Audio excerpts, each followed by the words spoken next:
CTET की तैयारी में ना एक विषय है जो अक्सर थोड़ा परेशान करता है, लेकिन सवाल इससे पक्के आते हैं, और वो है सोशल स्टडीज यानी कि सामाजिक अध्ययन। तो इसकी प्रकृति, मतलब इसका नेचर क्या है, इसका क्षेत्र, इसका स्कोप क्या है। चलिए आज हम मिलके इस पजल को सॉल्व करेंगे और हर कॉन्सेप्ट को एकदम साफ समझेंगे। तो देखिए, तैयारी करने वालों के मन में ना दो बड़े सवाल हमेशा घूमते हैं। पहला तो ये कि भाई ये सोशल स्टडीज और सोशल साइंस क्या ये एक ही चीज है या इनमें कोई फर्क है, और दूसरा कि आखिर स्कूलों में बच्चों को ये सोशल स्टडीज पढ़ाया ही क्यों जाता है। आज का हमारा ये पूरा का पूरा विश्लेषण इन्हीं दो सवालों के जवाब ढूंढने के बारे में है। तो चलिए शुरुआत करते हैं बिल्कुल बेसिक से। देखिए, किसी भी सब्जेक्ट को समझने के लिए ना सबसे पहले उसका सही मतलब जानना बहुत जरूरी है।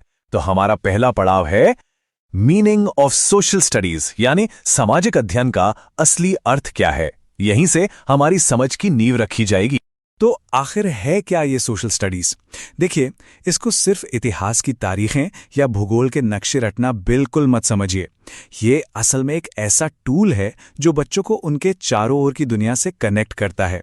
हमारा समाज कैसे काम करता है, हमारा पर्यावरण कैसा है, और हाँ, सबसे जरूरी, एक अच्छे नागरिक, एक अच्छे सिटीजन के तौर पर हमारी जिम्मेदारियां क्या हैं, ये सब सिखाता है सोशल स्टडीज।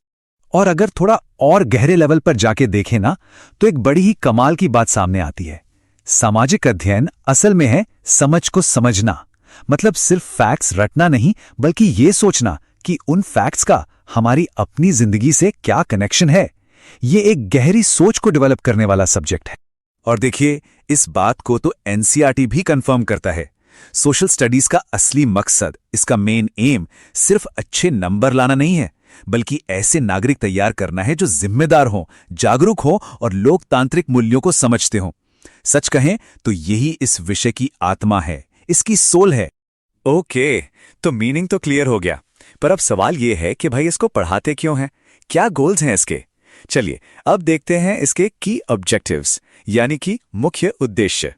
सोचिए, सोशल स्टडीज ना एक पेड़ जैसा है जिसकी बहुत सारी ब्रांचेस हैं। इसकी एक ब्रांच से सोशल अवेयरनेस आती है, तो दूसरी ब्रांच लॉजिकल और क्रिटिकल थिंकिंग को मजबूत करती है। कुछ शाखाएं डेमोक्रेटिक वैल्यूज को सींचती हैं, तो कुछ नेशनल इंटीग्रेशन को बढ़ावा देती हैं। और ये सब मिलकर एक एक्टिव और सुलझे हुए नागरिक को तैयार करते हैं। और अब एक गोल्डन रूल, एकदम सीटेड पॉइंट ऑफ व्यू से इसको बिल्कुल नोट कर लीजिए। सोशल स्टडीज सिर्फ ज्ञान नहीं है, ये तीन चीजों का कॉम्बिनेशन है। Knowledge plus skills plus values, यानी ज्ञान, कौशल और मूल्य। इन तीनों के मिलने से ही ये सब्जेक्ट पूरा होता है। तो अब आते हैं उस सबसे बड़े कंफ्यूजन पर, जहां अक्सर लोग गलती कर जाते हैं। Social studies versus social science, क्या ये दोनों एक ही हैं या इनमें जमीन आसमान का फर्क है? चलिए आज इस कंफ्यूजन को हमेशा के लिए खत्म करते हैं। इस फर्क को ना बहुत आसानी से समझ सकते हैं। एक तरफ रखिए सोशल स्टडीज को, यह है स्कूल लेवल का सब्जेक्ट।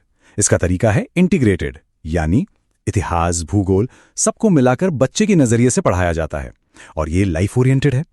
और दूसरी तरफ है सोशल साइंस, ये है हायर स्टडीज, मतलब कॉलेज और यूनिवर्सिटी लेवल की चीज। ये पूरी तरह से थ्योरेटिकल है, हर सब्जेक्ट को अलग अलग पढ़ाया जाता है, और इसका फोकस रिसर्च पर होता है। और ये है वो लाइन जिससे सीटेट में डायरेक्ट सवाल बन सकता है। इसे बिल्कुल दिमाग में बिठा लीजिए। स्कूल लेवल पर सामाजिक अध्ययन पढ़ाया जाता है, सामाजिक विज्ञान नहीं। ये एक बहुत बहुत बड़ा और जरूरी फर्क है। ओके, तो ये तो क्लियर हो गया कि स्कूल में सोशल स्टडीज होता है, पर अब इसमें होता क्या क्या है, मतलब क्लास 6 से 8 तक इसका दायरा क्या है। चलिए अब बात करते हैं इसके scope at upper primary level की। देखिए, इस लेवल पर ना सोशल स्टडीज के 4 मेन पिलर्स हैं। पहला, हिस्ट्री, अपने पास्ट से सीखने के लिए। दूसरा, ज्योग्राफी, अपनी धरती को समझने के लिए। तीसरा, पॉलिटिकल साइंस, या जिसे हम सिविक्स भी कहते हैं, सोसाइटी और गवर्नमेंट को जानने के लिए। और चौथा, थोड़ा सा इकोनॉमिक्स, पैसे और मार्केट की बेसिक समझ के लिए। और हां, सबसे इंपॉर्टेंट बात, यहां फोकस रट्टाफिकेशन पर बिल्कुल नहीं है, बिल्कुल भी नहीं। जोर इस बात पर है कि कॉन्सेप्ट समझे जाएं, मैप वर्क हो, टाइमलाइन का इस्तेमाल हो, आपस में डिस्कशन हो और रियल लाइफ के एग्जाम्पल्स दिए जाएं। मेन मकसद क्या है? एक सोचने वाला इंसान तैयार करना जो खुद से सवाल पूछे। अच्छा, अब आते हैं सोशल स्टडीज की एक सबसे बड़ी खासियत पर। आप इसको इसकी सुपर पावर भी कह सकते हैं, और वो है इसकी इंटरडिसिप्लिनरी नेचर, यानी अंतर विषयक प्रकृति। थोड़ा सा भारी शब्द लग रहा है ना, पर इसका मतलब बहुत सिंपल और बहुत कमाल का है।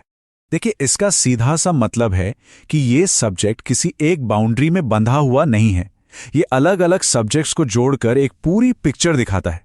सोच के देखिए, जब हम माइग्रेशन यानी प्रवासन की बात करते हैं तो क्या उसे सिर्फ हिस्ट्री से समझ सकते हैं? नहीं, ज्योग्राफी भी चाहिए।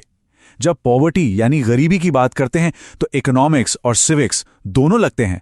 और आज का सबसे बड़ा टॉपिक क्लाइमेट चेंज, इसके लिए तो ज्योग्राफी और साइंस दोनों को जोड़ना ही पड़ेगा। और बस, अलग अलग सब्जेक्ट्स को जोड़ने की यही क्वालिटी है जो सोशल स्टडीज को लाइफ ओरिएंटेड बनाती है। क्योंकि रियल लाइफ में कोई भी प्रॉब्लम क्या वो सिर्फ एक सब्जेक्ट की होती है? कभी नहीं, वो हमेशा कनेक्टेड होती है। तो चलिए, अब तक हमने जो कुछ भी समझा है ना, उसको फटाफट एग्जाम के लिए कुछ की पॉइंट्स में रिवाइज कर लेते हैं। ये हैं हमारे फाइनल सीटेट रिवीजन पॉइंट्स, इन पर स्पेशल फोकस रखिएगा। ये जो लाइन अब आ रही है ना, इसको एकदम दिमाग में लॉक कर लीजिए, क्योंकि सीटीटी पेडागोजी के ज्यादातर सवाल इसी एक सोच के आसपास घूमते हैं।